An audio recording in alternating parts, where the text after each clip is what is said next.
Assalamualaikum warahmatullahi wabarakatuh. Kami dari kelompok 4 dengan anggota Aulia Salwadina, Ali Rahmatullah Malik, dan Edenia Devina ingin menjelaskan epidemiologi PD3I. Kita masuk ke subbab pertama, macam-macam penyakit PD3I. PD3I ini adalah kepanjangan dari penyakit yang dapat dicegah dengan imunisasi. Pengertian PD3I merupakan suatu golongan penyakit yang diharapkan dapat diberantas, ditekan maupun dicegah penularannya dengan program imunisasi. Nah, jenis-jenis penyakit dari PD3I ini ada 7. Yang pertama tuberkulosis, yang kedua polio, yang ketiga difteri, keempat pertusis, kelima tetanus, keenam campak, dan ketujuh hepatitis B. Selanjutnya kita masuk ke subbab yang kedua, yaitu frekuensi distribusi. Yang pertama adalah penyakit polio berdasarkan orang. Polio merupakan penyakit yang paling sering diderita oleh para bayi dan anak. Hampir 70-80% penderita polio merupakan golongan anak-anak di bawah usia 3 tahun. Nah, mereka-mereka yang mempunyai risiko tinggi untuk tertular adalah orang dari kelompok masyarakat yang menolak imunisasi, anak-anak yang belum terdaftar mendapatkan imunisasi, pengungsi, dan masyarakat miskin di daerah perkotaan. Selanjutnya distribusi frekuensi penderita polio berdasarkan waktu. Virus penyebab polio ini dapat hidup di wilayah tropis dan ditemukan di sepanjang tahun. Daerah yang beriklim sedang dapat ditemukannya virus penyebab polio ini ketika memasuki musim hujan. Di daerah endemis, kasus polio dapat muncul secara jarang dan jika muncul biasanya dalam bentuk KLB atau kejadian luar biasa. Selanjutnya, distribusi frekuensi penderita polio berdasarkan tempat. Penyakit polio dapat muncul apabila lingkungan sekitarnya merupakan lingkungan yang kotor. Hal ini dikarenakan ketika lingkungan kotor, virus maupun penyakit apapun dapat menyakit manusia kapanpun. Berdasarkan data yang dikutip dari Kemenkes, terakhir Indonesia mendapatkan kasus polio adalah di Papua. Terdapat 3 kasus polio di Papua sehingga ditetapkan sebuah kejadian luar biasa di Yahukimo, Papua pada tahun 2019. Dan pada tanggal 26 Mei 2020, WHO menetapkan bahwa polio di Provinsi Papua sudah berakhir. Selanjutnya, distribusi frekuensi penderita campak berdasarkan waktu. Berdasarkan tabel yang ada di sini, dapat diketahui bahwa distribusi penderita campak mengalami naik dan turun angkanya setiap bulan. Penderita terbanyak di tahun 2016 ada pada bulan Desember, yaitu sebanyak 15 orang dari total kasus pada tahun 2016 sebanyak 73 penderita. Sedangkan pada tahun 2017 pada bulan Juli merupakan angka tertinggi terbanyak sebanyak 32 penderita dari total pada tahun 2017 sebanyak 143 penderita. Jumlah penderita campak pada tahun 2016 dan 2017 terjadi peningkatan, yang sebelumnya sebanyak 73 penderita meningkat menjadi 143 penderita. Selanjutnya distribusi frekuensi penderita campak berdasarkan orang. Berdasarkan tabel di atas, dapat diketahui bahwa penderita terbanyak pada tahun 2016 adalah pada umur 0 sampai 5 tahun dengan 51 penderita dari total 73 penderita. Sedangkan di tahun 2017 adalah pada umur 0 sampai 5 tahun dengan 92 penderita dari total 143 penderita. Selanjutnya, berdasarkan data Primar Puskesmas Kahmata Kota Ternate, berdasarkan grafik, dapat diketahui bahwa distribusi penderita campak yang berjenis kelamin perempuan lebih banyak dibandingkan dengan jenis kelamin laki-laki. Pada tahun 2016, terdapat 42 perempuan yang menderita campak dan 31 laki-laki yang menderita campak. Sedangkan pada tahun 2017 terdapat 74 perempuan yang menderita campak dan 69 laki-laki yang menderita campak. Selanjutnya distribusi frekuensi penderita campak berdasarkan jenis tempat. Nah, dari tabel yang ada di sini kita dapat diketahui bahwa distribusi penderita campak terbanyak ada di Kelurahan Kalumata sejak tahun 2016 maupun 2017. 11 dari 13 kelurahan mengalami peningkatan penderita, tetapi terdapat 2 kelurahan yang mengalami penurunan, yaitu Kelurahan Tanah Tinggi Barat dan Kelurahan Bastiong Talangame. Pada tahun 2016, di Kelurahan Tobuko dan Tanah Tinggi tidak memiliki penderita Tetapi pada tahun 2017, Kelurahan Toboko memiliki penderita sebanyak 3 orang, dan Kelurahan Tanah Tinggi memiliki penderita sebanyak 13 orang. Selanjutnya ada penyakit difteri. Distribusi frekuensi penderita difteri berdasarkan waktu. Kita dapat lihat di tabel di sini. Di gambar pertama, menurut hasil data sekunder dari Provinsi Jawa Timur, pada tahun 2016 sampai 2018 terjadi peningkatan kasus sejak tahun 2016 hingga 2018. Pada tahun 2016 di Jawa Timur juga menjadi wilayah dengan sebaran kasus difteri tertinggi sebanyak 209 kasus dan kematian sebanyak 6 orang. Pada tahun 2017 kasus difteri bertambah menjadi 460 kasus dengan kasus kematian sebanyak 16 orang. Pada tahun 2018 terjadi 758 kasus dengan angka kematian sebanyak 3 orang. Dan di gambar kedua, persebaran kasus difteri di Jawa Timur pada tahun 2018 mengalami peningkatan dan juga penurunan. Dari gambar dapat dilihat bahwa angka tertinggi kasus difteri terjadi bulan Januari dengan angka kasus sebanyak 139 kasus. Sedangkan angka terendahnya adalah pada bulan Juni dengan angka kasus sebanyak 27 kasus. Selanjutnya, distribusi frekuensi penderita difteri berdasarkan tempat. Nah, berdasarkan sumber yang diambil dari Dinkes Prof Jawa Timur 2018, angka tertinggi kasus difteri pada tahun 2018 terjadi di kota Surabaya dengan angka 75 kasus, sedangkan angka terendahnya ada pada Kabupaten Bondowoso dengan angka kasus sebanyak 3 kasus saja. Selanjutnya, distribusi frekuensi berdasarkan orang. Nah, dari data yang ada di sini dapat dilihat bahwa pada usia 6 sampai 11 tahun dan di atas usia 19 tahun memiliki angka frekuensi tertinggi sebanyak 202 dan 251. Berdasarkan jenis kelamin, laki-laki memiliki angka frekuensi tertinggi sebanyak 383 dan perempuan sebanyak 374 orang. Selanjutnya ada penyakit pertusis. Distribusi frekuensi penderita pertusis berdasarkan orang. Penderita pertusis ini dapat dialami oleh berbagai kalangan umur. Pertusis ini sangat bahaya apabila dialami oleh balita, bahkan dapat berakibat kematian apabila diderita oleh anak usia kurang dari 1 tahun. Menurut WHO, diperkirakan terdapat 195.000 anak meninggal diakibatkan pertusis ini. Selanjutnya, berdasarkan tempat, pertusis ini diakibatkan dari sebuah virus yang berasal dari droplet penderita yang terbang ketika batuk atau bersin. Oleh sebab itu, pada daerah-daerah perkotaan yang penuh dengan aktivitas, dapat dengan mudah tertular penyakit ini dikarenakan semua orang beraktivitas di tempat umum. WHO memaparkan bahwa pada tahun 2012 terdapat lebih dari 48.000 kasus di negara Amerika Serikat dan terdapat 18 kasus kematian akibat pertusis di Amerika Serikat. Selanjutnya, distribusi frekuensi berdasarkan waktu. Dari data yang diambil dari WHO, dapat disimpulkan bahwa setiap tahun terjadi peningkatan dan penurunan kasus pertusis di Indonesia. Pada tahun 1980 merupakan angka tertinggi terjadinya kasus pertusis di Indonesia dengan total kasus sebanyak 32.999 kasus. Berdasarkan data terakhir, pada tahun 2015 terdapat angka kasus berada di bawah 2.000 kasus. Angka tersebut jauh lebih kecil dibandingkan pada tahun 2014, sebanyak kurang lebih 2.000 kasus. Selanjutnya ada penyakit tetanus.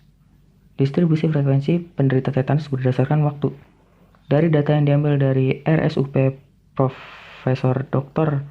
R.D. Kondo di Maluku, dapat disimpulkan bahwa pada tahun 2008 merupakan tahun dengan angka insiden tetanus terbanyak sejak tahun 2002 sampai 2012. Sedangkan pada tahun 2012 sudah terjadi penurunan angka insiden dan jauh lebih rendah dibanding angka pada tahun 2008. Selanjutnya distribusi frekuensi berdasarkan tempat. Nah, tetanus ini merupakan penyakit infeksi yang paling sering terjadi di seluruh dunia dan paling sering terjadi adalah pada daerah tropis. Dari data yang diambil pada Pusat Data dan Informasi Kemenkes Republik Indonesia tahun 2012, dapat disimpulkan bahwa pada tahun 2012 terdapat surveillance kasus tetanus pada 15 provinsi di Indonesia. Provinsi Banten merupakan daerah dengan kasus tetanus tertinggi di Indonesia dengan angka 36 kasus, dan di posisi kedua ada Provinsi Jawa Timur dengan angka kasus sebanyak 22 kasus. Selanjutnya, distribusi frekuensi penyakit tetanus berdasarkan orang. Tetanus merupakan penyakit yang disebabkan oleh bakteri Clostridium tetani yang memiliki daya tahan relatif lama di luar tubuh. Nah, tempat hidup bakteri ini biasanya ada pada kotoran hewan dan tanah yang terkontaminasi. Oleh sebab itu, kebanyakan orang yang menderita penyakit tetanus ini merupakan orang yang kurang memperhatikan kebersihan hidupnya. Orang dengan pekerjaan yang berkontak langsung dengan tanah dan kotoran seperti petani, tukang kebun, dan peternak memiliki paparan risiko yang lebih tinggi tertular penyakit tetanus. Selanjutnya ada penyakit hepatitis B. Distribusi frekuensi berdasarkan orang. Hepatitis B jarang sekali menjadi KLB, tapi hepatitis merupakan kasus tertinggi penyebab kematian. Tercatat bahwa terdapat 111.121 kasus kejadian hepatitis B di dunia dengan prevalensi sebesar 343.251 kasus. Berdasarkan hasil riset Riskesdas, didapatkan data penduduk Indonesia yang terinfeksi hepatitis B adalah 21,8%, dan menurut UTD Palang Merah Indonesia menyatakan bahwa angka prevalensi HBsAg yang reaktif di Indonesia sebesar 5,4% dengan prevalensi yang berbeda di setiap daerah. Sedangkan menurut hasil screening UTD Bali menyatakan 1,9% donor darah HBsAg dinyatakan reaktif. Menurut data UTD Bali menyatakan bahwa orang dengan HBsAg yang reaktif rata-rata adalah laki-laki dengan kelompok usia 31 sampai 40 tahun, sedangkan data UTD Padang menyatakan bahwa orang dengan HBsAg yang reaktif rata-rata adalah laki-laki dengan usia di atas 30 tahun. Selanjutnya, distribusi frekuensi berdasarkan tempat. Dari data yang diambil dari MailPG pada tahun 2008, dapat diambil kesimpulan bahwa untuk daerah-daerah di Asia dan Afrika memiliki angka prevalensi yang cukup tinggi. Sedangkan di daerah Eropa masih bisa dikatakan rendah, karena berada di bawah 2%. Untuk daerah Indonesia sendiri masih berada di zona merah dengan angka prevalensi di atas 8%. Begitu pula daerah-daerah sekitarnya. Selanjutnya, distribusi frekuensi berdasarkan waktu. Dari data yang diambil dari Riskesdas, virus hepatitis B ini sendiri sangat mudah tertular melalui darah menggunakan jarum yang tidak aman serta prosedur kesehatan yang berisiko kontak langsung melalui kontak seksual dengan penderita hepatitis B. Angka kematian diakibatkan oleh hepatitis B ini terus meningkat tiap tahunnya. Kita bisa lihat di data. Berdasarkan data yang didapatkan oleh Riskesdas, hepatitis B merupakan golongan hepatitis yang paling banyak memiliki kasus dengan angka 21,8% dibanding hepatitis yang lain. Selanjutnya, saya Denia Devina di sini akan menjelaskan tentang subbab ketiga, yaitu definisi dan etiologi PD3I. Nah, yang pertama ada difteri. Difteri ini disebabkan oleh bakteri Corynebacterium diphtheriae. Nah, difteri merupakan masalah kesehatan atau penyakit yang sudah ada sejak ribuan tahun yang lalu. Bahkan pada saat sebelum ditemukan imunisasi, dia ini dapat mengakibatkan komplikasi bahkan hingga kematian. Nah, difteri ditemukan sekitar pada era Hippocrates, yaitu pada saat wabah kali pertama terjadi pada abad ke-5 sebelum Masehi. Selanjutnya ada tetanus. Tetanus penyakit yang disebabkan oleh Clostridium tetani atau ada juga tetanus neonatorum. Nah, penyakit ini itu disebabkan oleh organisme yang tadi ya, dan juga selanjutnya mereka itu menghasilkan toksin. Nah, toksin ini yang berbahaya bagi tubuh, yaitu neurotoksin. Nah, pada bayi bisa juga dapat terjadi, khususnya pada bayi dengan riwayat luka tertentu. Kemudian ada pertusis. Pertusis ini penyakit yang disebabkan oleh bakteri Bordella pertussis. Nah, Penyakit ini kan ditandai dengan batuk ya. Nah, disebut juga dengan whooping cough, terus habis itu tusis quinta, violent cough, dan di Cina itu disebut juga dengan sebutan batuk 100 hari. Kenapa? Karena lama batuknya itu bisa sampai 1 sampai 3 bulan, sekitar 100 hari.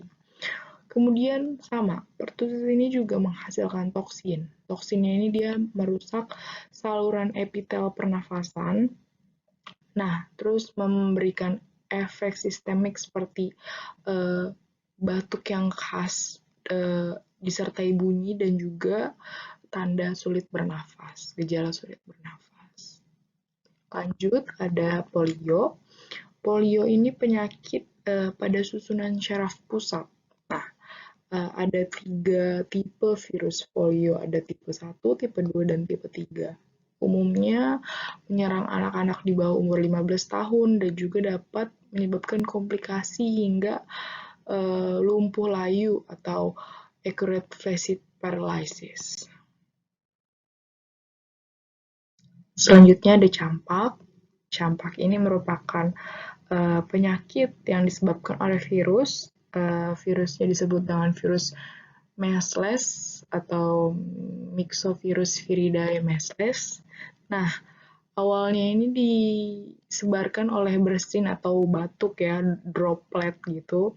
Kemudian gejalanya itu ada demam, bercak kemerahan, batuk pilek, dan juga ada ruam-ruam di seluruh tubuh jadi merah-merah gitu. Kemudian, campak ini sering menjadi KLB atau kejadian luar biasa dan dapat mengakibatkan komplikasi serta kematian. Komplikasinya itu bisa dengan penyakit lain seperti meningitis. Berbahaya ya. Selanjutnya ada hepatitis B. Hepatitis B ini penyakit yang disebabkan oleh virus, yaitu virus hepatitis B, yang menyerang organ hati. Nah, penyebarannya ini bisa melalui suntikan, bisa juga melalui ibu ke janin ketika mengandung, dan juga bisa melalui hubungan seksual. Nah, infeksi hepatitis B pada anak-anak ini biasanya nggak ada gejala.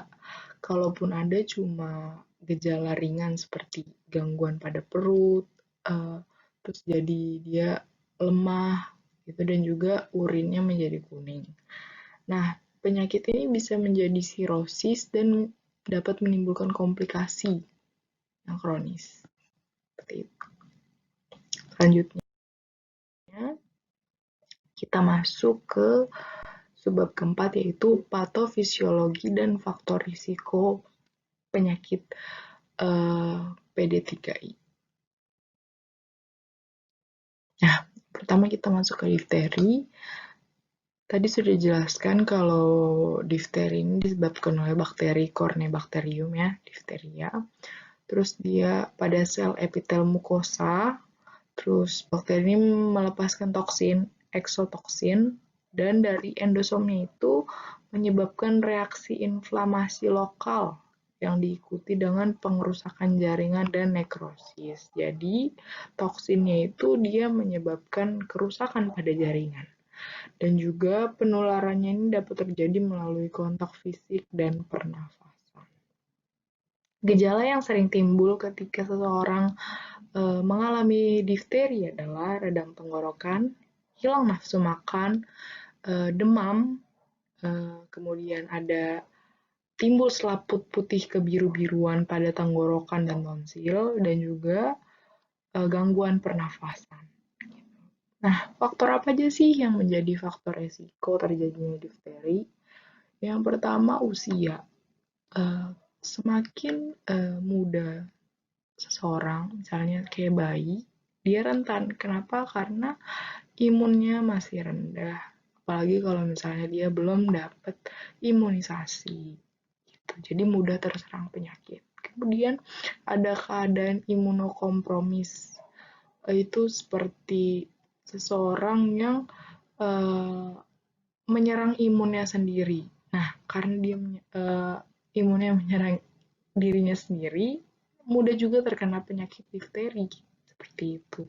Kemudian, imunisasi yang tidak lengkap.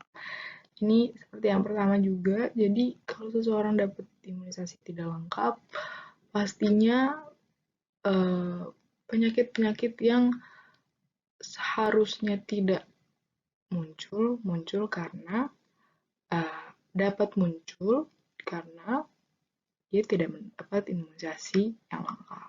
Kemudian kondisi lingkungan yang tidak sehat, kondisi lingkungan fisik yang buruk, misalnya kotor ya, itu dapat menyebabkan terjadinya penyakit ini juga.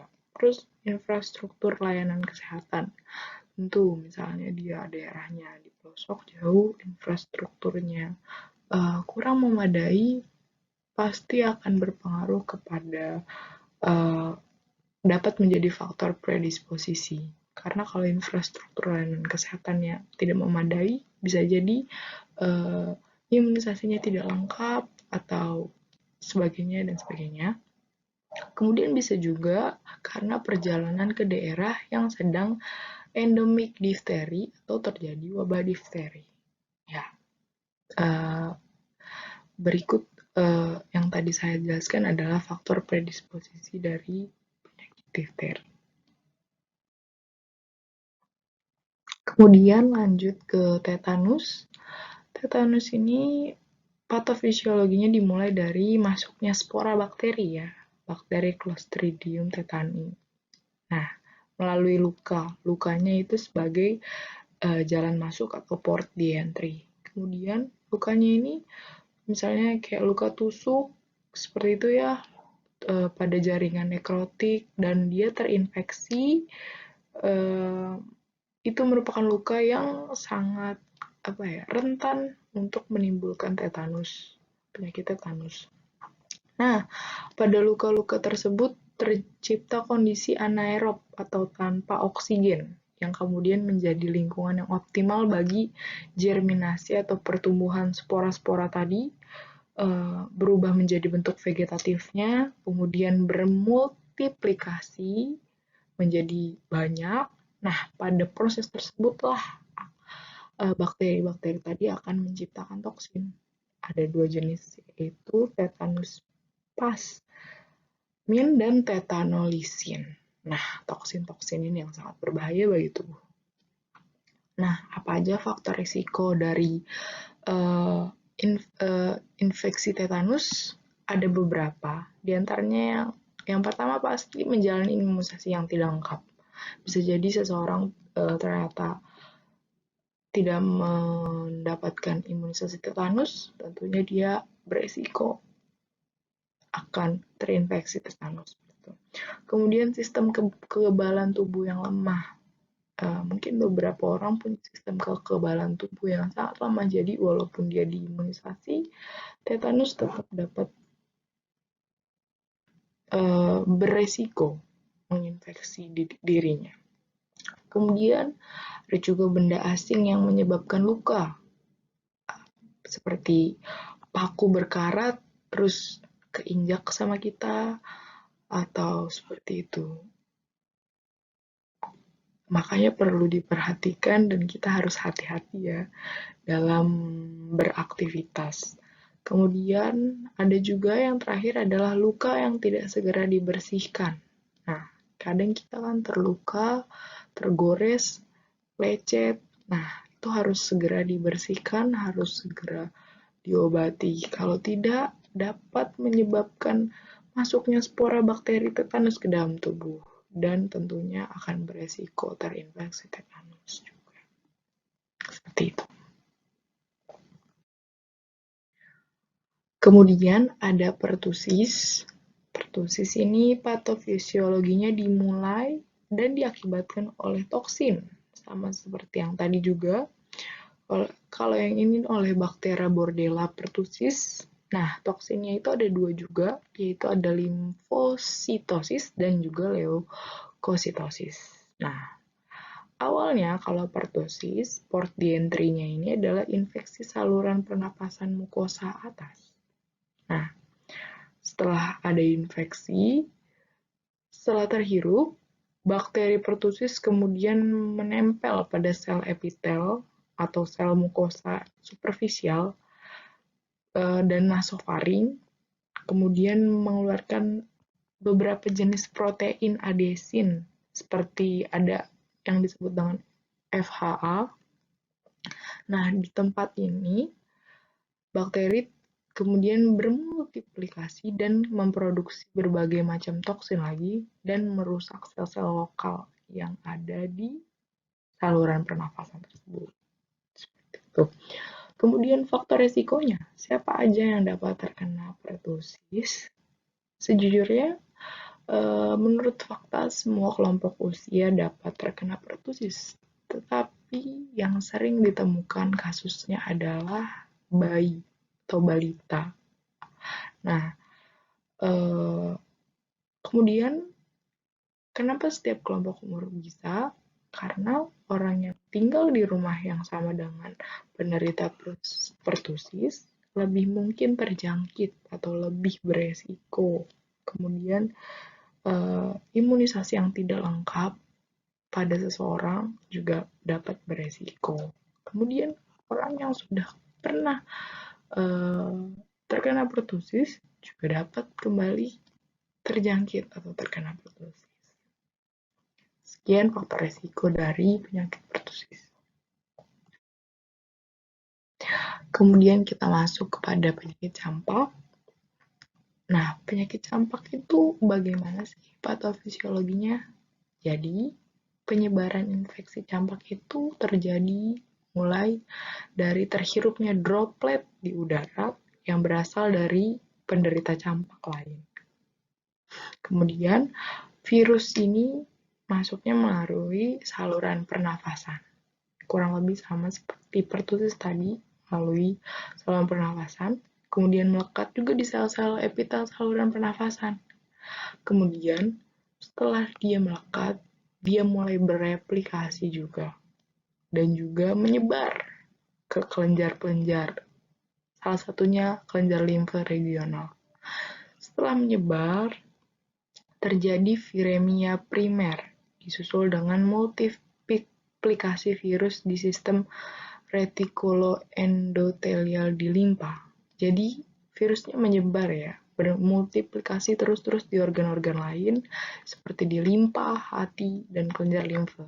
Dan multiplikasi ini juga terjadi di tempat awal melekatnya virus. Jadi, tempat awalnya banyak, kemudian replikasi lagi di organ-organ lain. Nah, fase-fasenya secara singkat dari hari ke-5 sampai ke-7 ini terjadi viremia sekunder.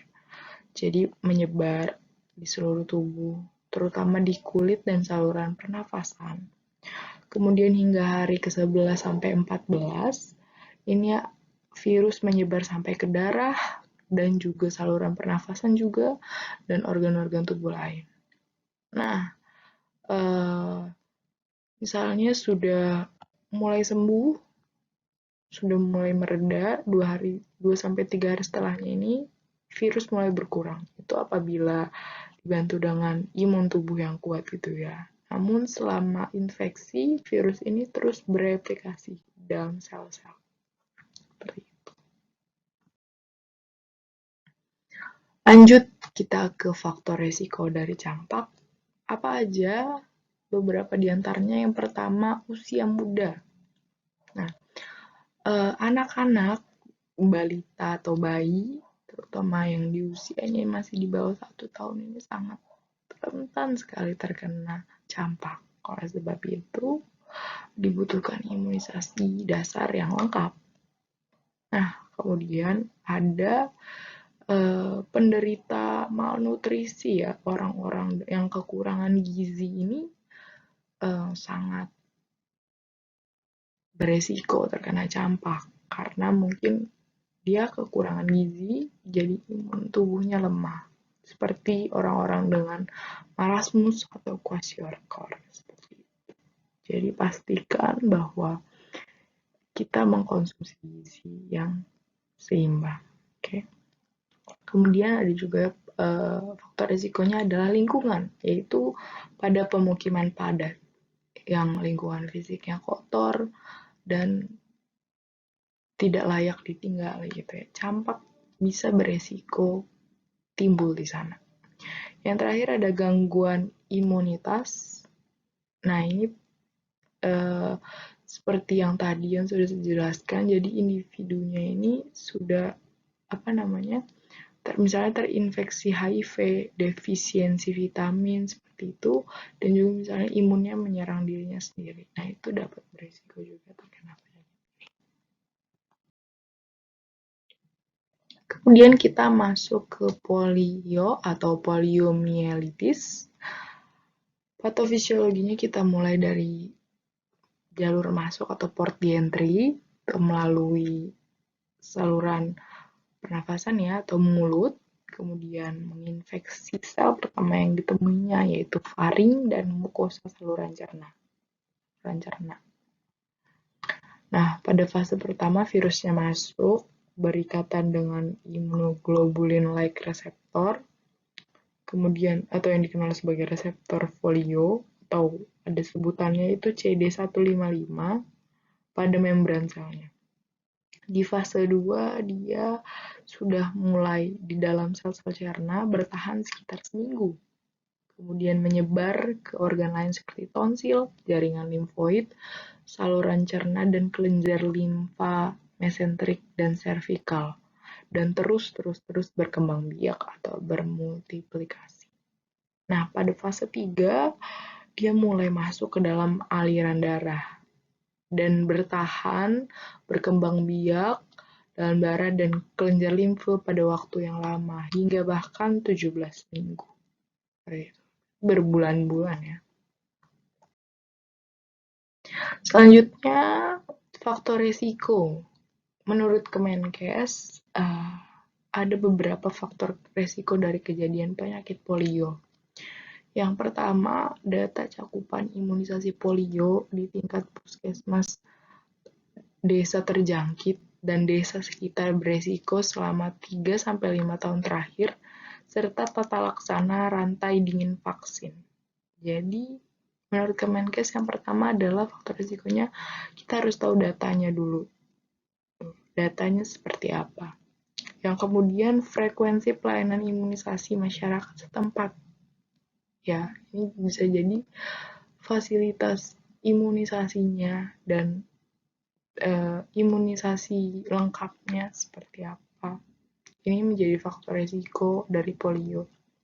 Kemudian ketersediaan vaksin dan kualitas vaksin yang diberikan, seperti penyimpanan vaksin atau kontrol suhu penyimpanannya. Nah, inilah mengapa vaksin itu atau imunisasi itu tidak 100% akan tidak 100% valid gitu ya. Karena bisa aja kualitasnya yang kurang gitu ya.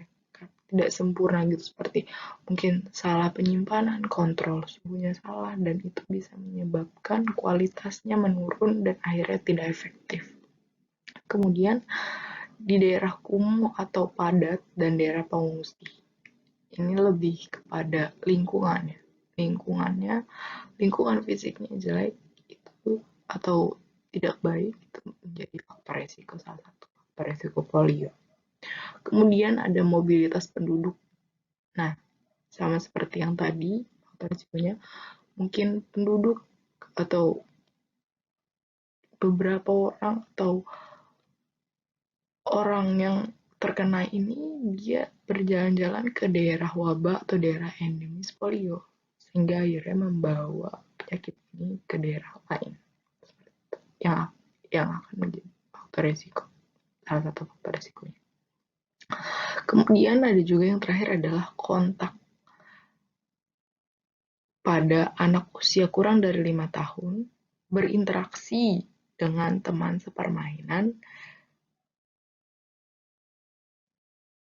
dengan kasus yang terjadi kelumpuhan sampai 3 bulan kemudian. Seperti itu. Kita kita masuk ke hepatitis B. Patofisiologinya ini pertama itu virus hepatitis B ini melepaskan mantel di sitoplasma, kemudian ke nukleokapsid, menembus ke sel dinding hati. Jadi dia menyerang hati ya, organ hati. Kemudian akan ada asam nukleat FHB yang akan keluar dari nukleokapsidnya, kemudian menempel pada DNA hospesnya, kemudian berintegrasi pada DNA tersebut. Nah, prosesnya selanjutnya adalah DNA FHB-nya tadi memerintahkan sel dari organ hati untuk membentuk protein bagi virus baru. Seperti itu. Kemudian virus hepatitis B dilepaskan ke peredaran darah.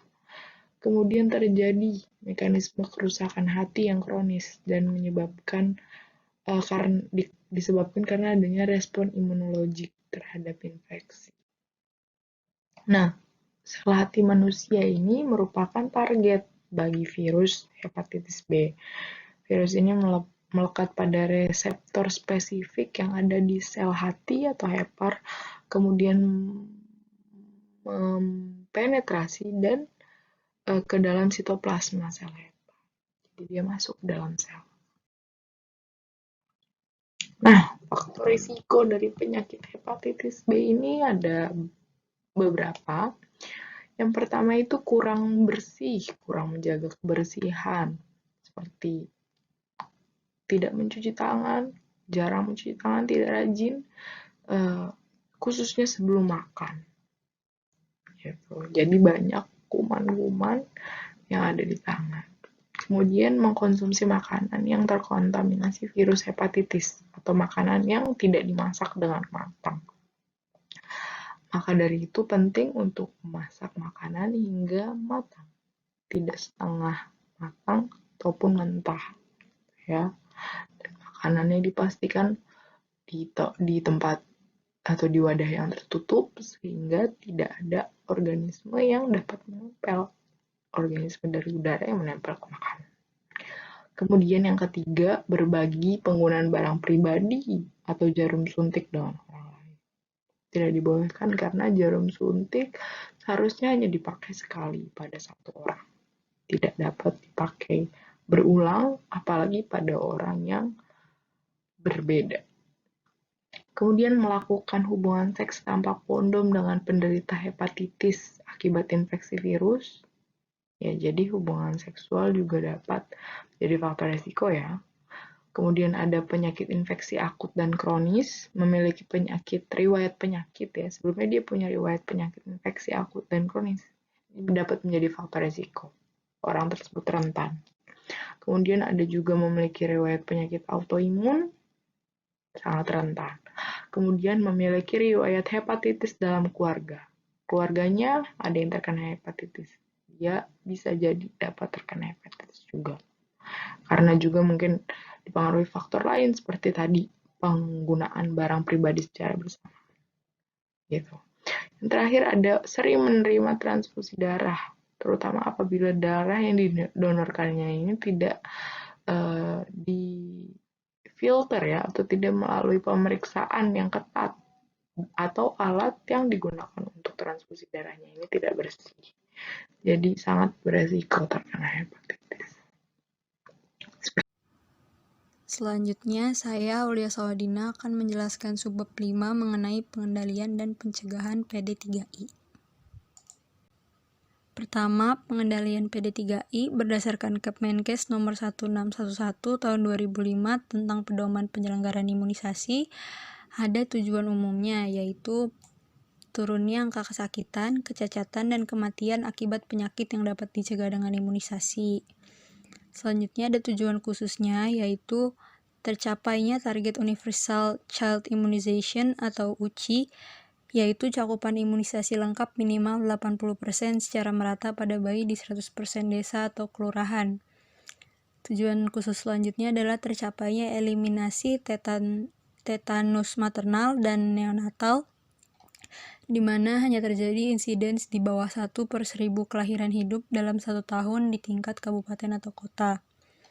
Selanjutnya ada eradikasi polio, tercapainya reduksi campak, memberikan kekebalan tubuh terhadap penyakit meningitis tertentu pada calon jemaah haji, memberikan kekebalan efektif bagi semua orang yang melakukan perjalanan berasal dari atau ke negara endemis demam kuning, serta menurunkan angka kematian pada kasus gigitan hewan penular rabies. Selanjutnya, strategi dalam pengendalian PD3I adalah memberikan akses pelayanan kepada masyarakat dan swasta, membangun kemitraan dan jejaring kerja, menjamin ketersediaan dan kecukupan vaksin, peralatan rantai vaksin, serta alat suntik, menerapkan sistem pemantauan wilayah setempat atau PWS untuk menentukan prioritas kegiatan serta tindakan perbaikan, pelayanan imunisasi yang dilaksanakan oleh tenaga profesional atau terlatih, pelaksanaan pengendalian sesuai dengan standar, memanfaatkan perkembangan metode dan teknologi yang lebih efektif, berkualitas dan efisien, serta meningkatkan advokasi, fasilitasi, dan pembinaan. Selanjutnya, dalam pengendalian PD3 ini, pokok kegiatan yang dilakukan adalah yang pertama, imunisasi rutin, yaitu kegiatan imunisasi yang dilakukan secara rutin dan terus-menerus, serta harus dilakukan pada periode waktu yang telah ditentukan. Nah, imunisasi rutin ini biasanya dilakukan berdasarkan kelompok usia sasaran, misalnya imunisasi rutin pada bayi, pada wanita usia subur, serta pada anak sekolah. Pokok kegiatan yang kedua adalah imunisasi tambahan, yaitu kegiatan imunisasi yang dilakukan atas dasar ditemukannya masalah dari hasil pemantauan dan atau evaluasi. Nah, kegiatan imunisasi tambahan ini sifatnya tidak rutin karena membutuhkan biaya khusus serta kegiatannya dilaksanakan pada suatu periode tertentu. Lalu imunisasi tambahan ini kegiatannya mencakup backlog fighting atau upaya aktif melengkapi imunisasi dasar pada anak berumur 1 hingga 3 tahun, serta crash program, yaitu kegiatan yang ditujukan untuk wilayah yang memerlukan intervensi secara cepat untuk mencegah terjadinya KLB. Pokok kegiatan selanjutnya adalah imunisasi penanganan KLB yang dilakukan melalui Outbreak Response Immunization atau ORI. Pokok kegiatan yang terakhir adalah kegiatan imunisasi khusus. Misalnya Pekan Imunisasi Nasional atau PIN, Subpekan Imunisasi Nasional, serta Catch-up Campaign Campak. Selanjutnya ada pencegahan PD3I. Pertama, ada pencegahan poliomyelitis. Upayanya yang pertama adalah pemberian imunisasi polio. Imunisasi polio ini biasanya dilakukan pada bayi usia 0, 2, 4, hingga 6 bulan. Pemberiannya dibarengi dengan imunisasi DPT biasanya. Nah, imunisasi polio ini terdapat 2 jenis vaksin. Yang pertama adalah oral polio vaccine atau vaksin yang diberikan melalui mulut, dan inactivated polio vaksin yang diberikan melalui suntikan. Upaya yang kedua adalah sanitasi makanan dan minuman. Upaya ini bisa dilakukan dengan mencuci bahan makanan sebelum dimasak serta memasak hingga benar-benar matang dengan sempurna, karena suhu yang tinggi itu dapat mematikan virus. Upaya pencegahan polio yang ketiga adalah mencegah pencemaran lingkungan dan pengendalian infeksi dengan penerapan buang air di jamban dan dialirkan ke septic tank. Upaya yang keempat adalah menghindari kontak langsung atau droplet dengan penderita polio.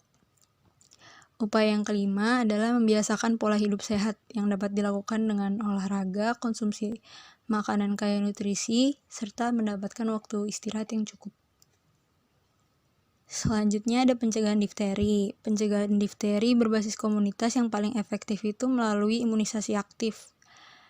Nah, imunisasi aktif ini diberikan bersama toksoid tetanus serta vaksin pertusis dalam bentuk vaksin DPT.